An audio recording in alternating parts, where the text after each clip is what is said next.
పెట్టారు ఎందుకు? కౌశల్ పెట్టారు ఎందుకు?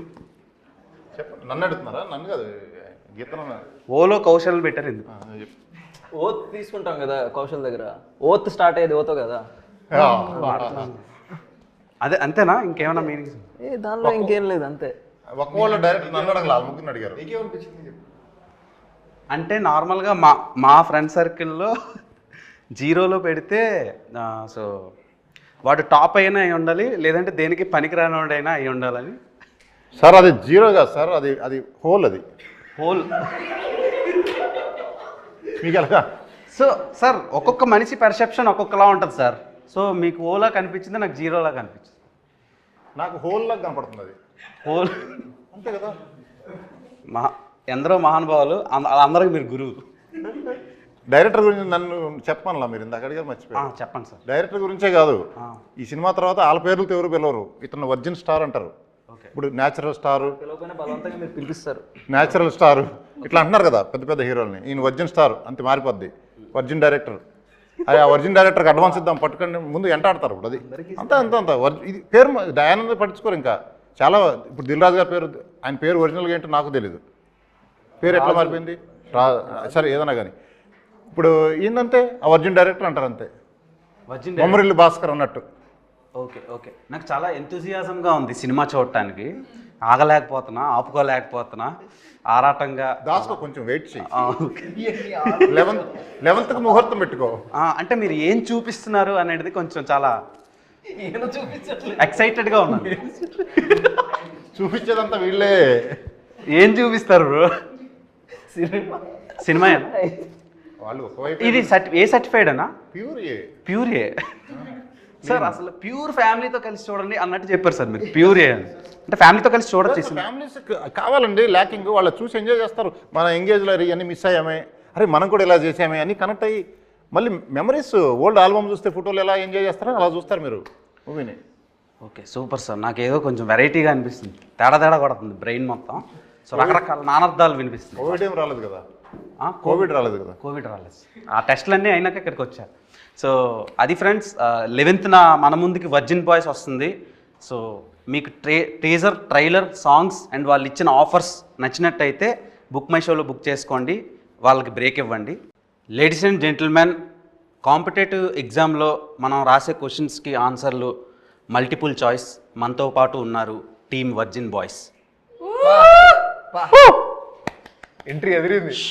For the first time in Tollywood film industry ఒక వర్జిన్ బాయ్తో virgin boys movie team interview plan చేయడం నిజంగా నా కెరీర్కే ఒక గర్వకారణం. చెక్ చేస్తారా?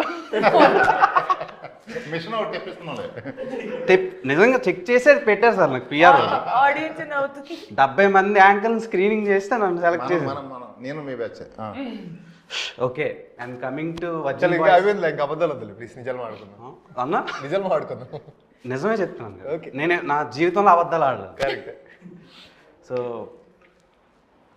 వర్జిన్ బాయ్స్ మూవీలో నేను ఫస్ట్ ట్రిగ్గర్ అయింది మిత్రా శర్మ గారిని. తర్వాత ట్రిగ్గర్ అయింది కమ్మింగ్ అని ఒకటి రాశారు, అందులో ఒక స్పెర్మ్ జుయి అని ఒకటి పెట్టారు. ఆ స్పెర్మ్కి కమ్మింగ్ అని 11th అని పెట్టారు. ఏంటన్నా అది స్పెర్మ్కి మీరు ఇచ్చిన ప్రిఫరెన్స్ సినిమాకి ఏమైనా ఇంటర్లింక్ అయ్యే ఇది ఉందా? అంటే వర్జిన్ బాయ్స్ ఫ్రస్ట్రేషన్ ఉంటుంది కదా, మరి అదంతా థియేటర్లో కమింగ్ అవ్వాలి కదా, మరి డేట్ వచ్చింది కదా 11th. కొత్త జన్మ బయటకు వస్తున్నట్టు తెలుగు ఇండస్ట్రీలో ఒక కొత్త సినిమా జన్మ వర్జిన్ బాయ్స్ రిలీఫ్ అవుతున్నట్టు. ఓకే, అంటే థియేటర్లో బయటకు వస్తుందంటే నాకు వేరేలా థియేటర్లో బయట దాచుకోండి, ఇంటికి సేఫ్గా వెళ్ళండి, ఎక్కడ ఆగొద్దు, ఏ షాపుల దగ్గర, మెడికల్ షాపుల దగ్గర గట్రా. ఏదో ఇంటికి వెళ్ళండి, తొక్కిసలాట్ చేసుకోవద్దు. అండ్ మిత్రా శర్మ, మీకు ఫేవరెట్ ఆల్ఫాబెట్ ఏంటి? ఫేవరెట్ ఆల్ఫాబెట్ వి. నాకు ఎం. బికాస్ ఆఫ్ అది మిత్రా శర్మ పేరు ఎంతో స్టార్ట్ అవుద్ది కదా. క్రింజ్ రాజాని పెట్టాలి. కాదు సినిమాలో స్కేల్తో కొలుస్తారు కదా, ఇట్ సైజ్ మ్యాటర్సా లేదంటే దాని అర్థం? అదే సినిమాలో ఏదో మెజర్ చేస్తున్నారు, ఎలా గ్రోత్ ఏమనుకున్నారు? మీరేమనుకున్నారు? అదే అనుకుంటున్నారు. చెప్పండి దానికి. చేసినాడు ఈయన అడగండి. అదే సార్, ఏంటి మెజర్ సైజ్ మ్యాటర్సా మీ దృష్టిలో? Yeah, of course. మీరు గీతానంద్ గారు. Course it matters. కాదని చెప్పే వాళ్ళందరూ అబద్ధాలు చెప్తున్నారు. అవునా? సో సినిమాలో ఏమైనా వాటి మీద ఏమైనా సీన్లు ఉంటాయా? ఎందుకు నీకు బాగా ఇంట్రెస్ట్ దాని మీద? అయ్యో లేదండి, చదువు తప్పితే ఇట్లాంటివన్నీ ఇంట్రెస్ట్ మనకి. జనాలకి సినిమా అనేది ఒక ఎడ్యుకేషన్. పబ్లిక్ డొమైన్లోకి ఒక సినిమా వస్తుందంటే ఆ హీరో సెట్ వేసాడు నేను వేయాలి అలా అనుకుంటారు కదా, ఆ హెయిర్ స్టైల్ నేను మెయింటైన్ చేయాలి అని. So what made you choose virgin boys అంటే గీతానంద్ ఏం చెప్తాడు? అంటే చాలా వర్సటైలిటీ ఉన్న క్యారెక్టర్. సో ఒక వర్జిన్ బాయ్గా స్టార్ట్ అయ్యి ఒక జెంటిల్మెన్ ఎలా అవుతాడు అనే దాంట్లో మధ్యలో ఏం పంచాయతీలు ఉంటే నీకు తెలియదులే. నువ్వు వర్జిన్ నువ్వు సాయి కదా, నువ్వు సాయి అనేది ఒక ట్రెండ్ అవుతూ ఉంటుంది కదా, ఈయన ట్రెండ్ స్టార్ట్ చేసింది ఇన్స్టాగ్రామ్లో. సో మిత్రా శర్మ గారితో మాట్లాడాలంటేనే మాకు వణుకు, అలాంటిది రొమాన్స్ చేయాలని రొమాంటిక్ సీన్స్ వచ్చినప్పుడు మీరు ఎలా వర్క్షాప్స్ ఏమైనా చేశారా లేదంటే డైరెక్ట్? వర్క్షాప్స్ ఏం చేయలేదు. మిగతా సీన్లన్నీ వర్క్షాప్స్ చేశాం, కానీ ఇక్కడ వర్క్షాప్ చేస్తే బాగుండదు, డైరెక్ట్గా single టేక్లే. Okay.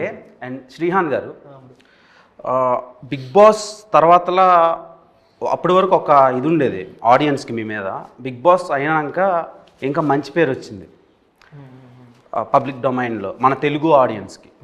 So virgin బాయ్స్లో డిండు character, డుండి character ఎంత చాలా బోల్డ్గా ఉంది, బట్టలన్నీ లేకుండా షేవింగ్ తీసేసి అదొక డిఫరెంట్ కైండ్ ఆఫ్ రోల్లా అనిపించింది ఇప్పటి వరకు చూసిన తెలుగు ఫిలిమ్స్ నుంచి వచ్చిన రోల్స్లో కంపేర్ చేస్తే. సో ఆ రోల్ చూసి సిరి ఏమన్నారు? సిరి అయితే గడ్డంతో గడ్డం లేకుండా చూడడానికి ఇష్టపడలేదు ఫస్ట్ అయితే. ఓకే. తర్వాత అలవాటు అయిపోయింది తనకు కూడా చూసి. బట్ చేసిన క్యారెక్టర్ పర్ఫార్మెన్స్ ఇవన్నీ చూసిన తర్వాత షీ వాజ్ లైక్ ఇంకా దానికి అలవాటు పడిపోయింది, ఇంక పెద్దగా ఏం అనలేదు, పట్టించుకోలేదు కూడా.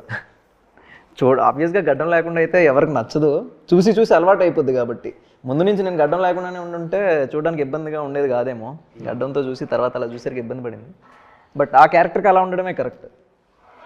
నార్మల్గా మిత్ర శర్మ గారు, మీరు బిగ్ బాస్ ఈ ఫేమ్ నేమ్ ఇవన్నీ పక్కన పెడితే మీరు చేసిన social activities when compare to other film actresses కొంచెం మంచిగా ఉంటే అండ్ జనాలకు దగ్గరగా తీసుకెళ్తున్నాయి ఫిలిమ్స్. మీరు చేసిన మీ ప్రొఫెషన్ కంటే అవి బయటకి బాగా వైరల్ అవుతున్నాయి.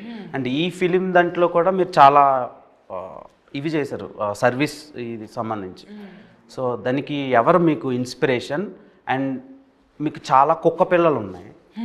నేను ఒకసారి ఇంటికి వచ్చినప్పుడు కుక్క పిల్లలను చూసా, అంటే మోర్ దెన్ 10 అలా ఉన్నాయి. 12 నేను 10 చూసా, ఇంకా 2 మీరు పట్టుకెళ్ళారేమో. సో 10 కుక్క పిల్లలకి ఎస్తో పేరు పెట్టారు. ఏంటి రీజన్ ఏంటి? ఫస్ట్ ఆఫ్ ఆల్ నేను మా నాన్నగారికి పెద్ద అభిమాని. మా నాన్నగారు కుక్కల్ని నేను చిన్నప్పటి నుంచి చూస్తే ఆయన కుక్కలకి బిస్కెట్స్ పెట్టేవాళ్ళు, అది పెట్టేవాళ్ళు. ఒకరోజు ఆయన కోసం ఆయన వెళ్తూ ఉంటే నేను ఏరియా కుక్కలు అందరినీ చూసాను ఆయన వెంట. అప్పుడు నాకు భయం వేసేది, అయితే ఈ కుక్కలు ఏమిటో ఏంది ఇది. కానీ ఆయన నాకు చెప్పేవారు, ఒక కుక్క పక్కన ఉంటే నీకు లైఫ్లో చాలా అర్థమయ్యేది. సో ఐ థింక్ నేను ఫస్ట్ అడాప్ట్ చేసింది ఒక స్ట్రీట్ డాగ్, తన పేరు తీరా పెట్టాను. కానీ తర్వాత నేను అప్పుడు కొంచెం చిన్నగా ఉండడం వల్ల జస్ట్ ఫస్ట్ పేరు తీరా అని చెప్పి పెట్టేసి ముందుకెళ్తే స్లోగా నాకు అర్థమైంది, కుక్కలు అంటే కాలుబైరవుడికి మీ పైన ఉండే ఒక తలపైన చెయ్యి ఉన్నట్టు. నేను శివుడిని బాగా నమ్ముతాను కాబట్టి. సో అలా అప్పటి నుంచి అందరి పేరు ఎస్తో స్టార్ట్ పెట్టి శివుడి పేరు వెనకాల నా సెకండ్ స్టెలార్, సెరా, సావి, సనా, సర్తాజ్, సోల్, నాకు ఒక హస్కీ ఉన్నాడు తన పేరు షాడో, దెన్ మై పిట్బుల్ ఒకటి సన్ ఉంటాడు, his name is Sher. So Sven అంటే స్టెలార్ 2.0 ఇవన్నీ. అండ్ ఐ థింక్ అలా చేసుకుంటూ స్వామి అని నా కాళ్ళకి నా జీవితంలో పంపించారు. వాళ్ళు నన్ను చూసుకుంటున్నా, నేను వాళ్ళని చూసుకుంటున్నా. నాకు ఈ రోజు వరకు అర్థం కాలేదు. But I have the best time of my life being with my kids. Trust me, beautiful time of life. అసలు కల్మషం లేని ప్రేమ.